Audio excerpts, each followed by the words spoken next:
Tony, Mike Rowe, there he is, my old friend. How you doing? I'm sitting here watching the wheels go round and round, brother. How are you? I'm great. I get to talk with you. Just had a nice cup of coffee, and I'm ready. Excellent. Well, we're both fully caffeinated. Let's be let's be captivating. Let's talk about something to stand for. Wow. What a wonderful history lesson. What a wonderful look, and it's kind of a different way of looking back at Mm. some of the people I think that we gloss over now.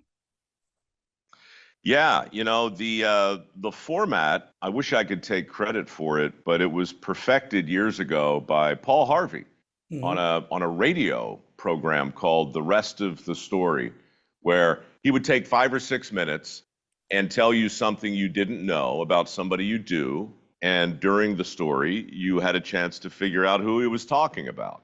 Just thought it was a great way to combine mystery with history. So I started doing my own version of those, turned into a podcast, turned into a book, turned into a TV show.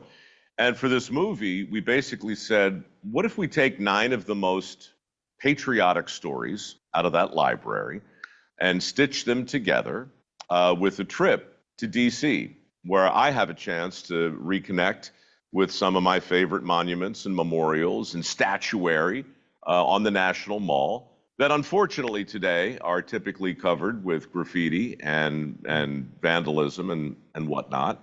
So it's kind of a look at, can we still find a way to feel grateful and proud of the progress that we've made, thanks to the contributions that we all enjoy from people who have been dead for a long time?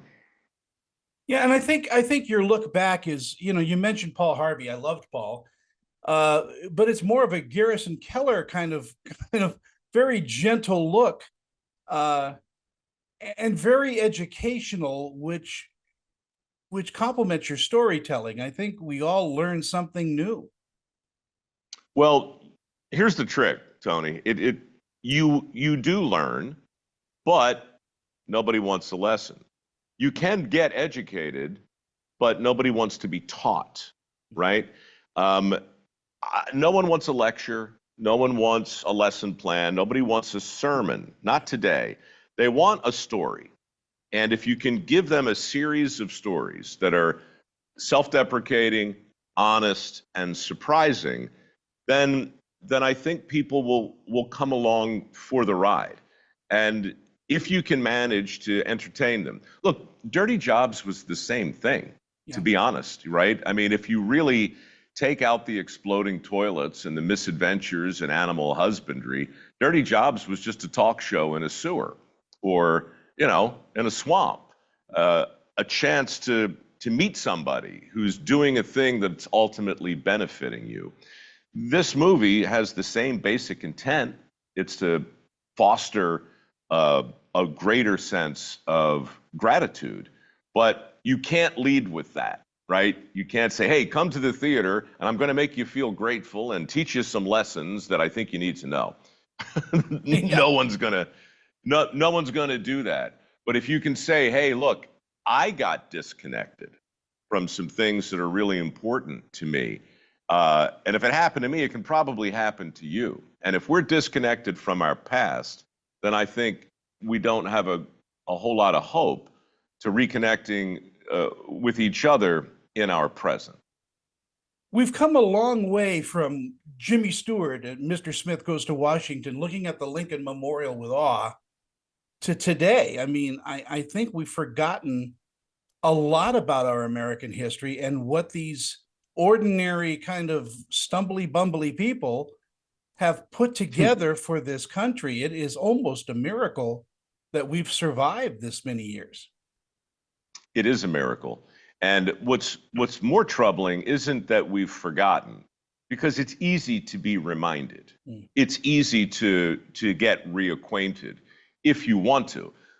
A more serious concern is, have we lost our sense of curiosity, our sense of wonder, our sense of gratitude, and also our nuance?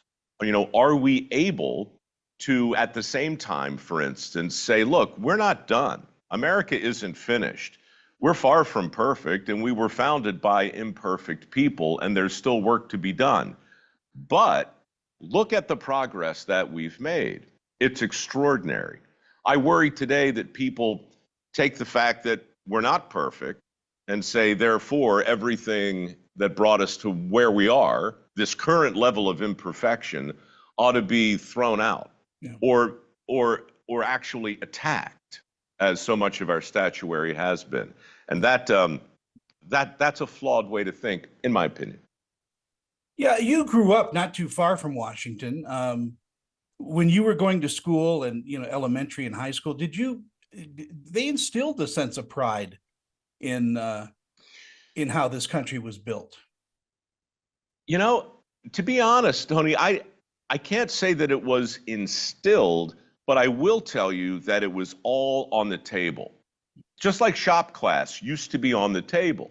They didn't make you take it, but it was there if it made sense to your brain, right? So we went to Fort McHenry. We stood on the ramparts. We looked out across the Chesapeake where Key wrote the national anthem. We looked at the original flag, right? We went to see the memorials in DC. We got on the bus and we got off the bus and we got the tour and we met the park rangers and we saw their enthusiasm, and it opened the door. You didn't have to take the blue pill or the red pill, but you had to look at it and you had to consider it. And that's what I hope the movie will do. Look at it, consider it, and ask yourself where you'd be but for those people. This movie is going to be in theaters through Fathom Events, and it's you have to see this on a big screen, I think, because of the way it's presented. I hope, yeah. Thank you. I mean, just so your listeners know, this is not a Hollywood production. It's high level. It's about as high a production value as you can, but we didn't shoot it in Hollywood. We didn't shoot it in New York. We shot the whole thing in Oklahoma. All of the actors, all 300 of them, are from Oklahoma, right? The whole crew is from Oklahoma, maybe 2 guys from Texas. But, it's a message from the heart, and it's delivered from the heartland. And I think people will appreciate that too. Yeah, and I think design-wise and how it's written, you're the writer. It's just a beautiful, beautiful explanation of some things I think that, as I said when I opened, that we've maybe forgotten or just set aside and need to revisit. Look, for the last 25 years, it's been a privilege to work on a lot of different projects with a lot of different titles. But basically, I think my job is just to tap the country on the shoulder every once in a while and say, hey, what about him? What about her? Get a load of that. This might be worth remembering, and to be able to do that same basic thing on the big screen, that's a privilege. It's something to stand for, and go see it. It's especially this close to Independence Day and the birth of our nation. It's just a wonderful film. Thanks, Tony. The trailer, by the way, is over there. It's something to stand for .movie, but full disclosure, it will make you want to see it. So if you look at the trailer, be prepared. You're going to start buying tickets. I hope so. Yeah, trailers should do that. I've got the wrap. I got to go. It's always good to see you, and I'll see you on the next You too, pal. Till then.